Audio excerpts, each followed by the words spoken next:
ভারতীয় বাংলা টেলিভিশন সিরিয়ালের জনপ্রিয় খলনায়িকা মিশমি দাস ছোট পর্দায় নায়ক নায়িকার মাঝে ঢুকে ঝামেলা বাঁধান তিনি।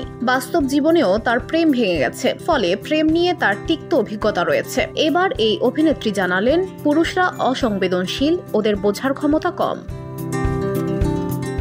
এ বিষয়ে মিশমি দাস বলেন, ভগবান নারী আর পুরুষ বানিয়েছেন, এটা ভগবানের ভুল। পুরুষরা অসংবেদনশীল, ওদের বোঝার ক্ষমতা কম।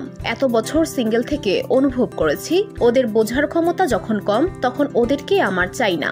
সংবেদনশীল কোনো পুরুষের জন্য 70 বছর পর্যন্ত অপেক্ষা করতে রাজি মিশমি। তা জানিয়ে এই অভিনেত্রী বলেন, সংবেদনশীল কাউকে 60 বছরে পেতে পারি বা 70 বছর বয়সেও পেতে পারি, সেই আশা আছে। কিন্তু এখন কাউকে খুঁজছি না, কাউকে জীবনে ঢুকতে দিতে চাই না। আমি হাল ছেড়ে দিয়েছি, সন্ন্যাসিনী হয়ে যাব বলে মনে হয়।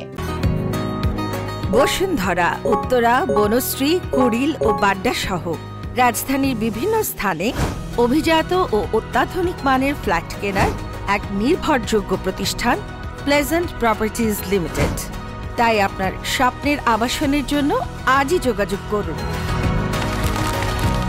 Pleasant properties limited, where destiny matches eventually.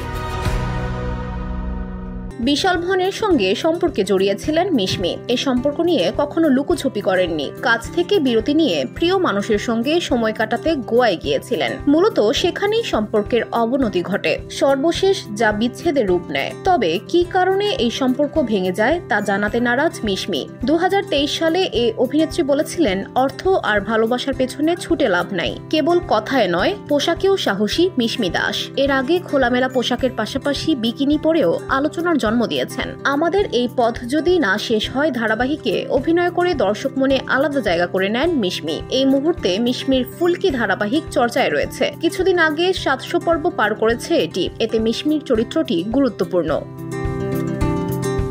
VOD Bangla news desk.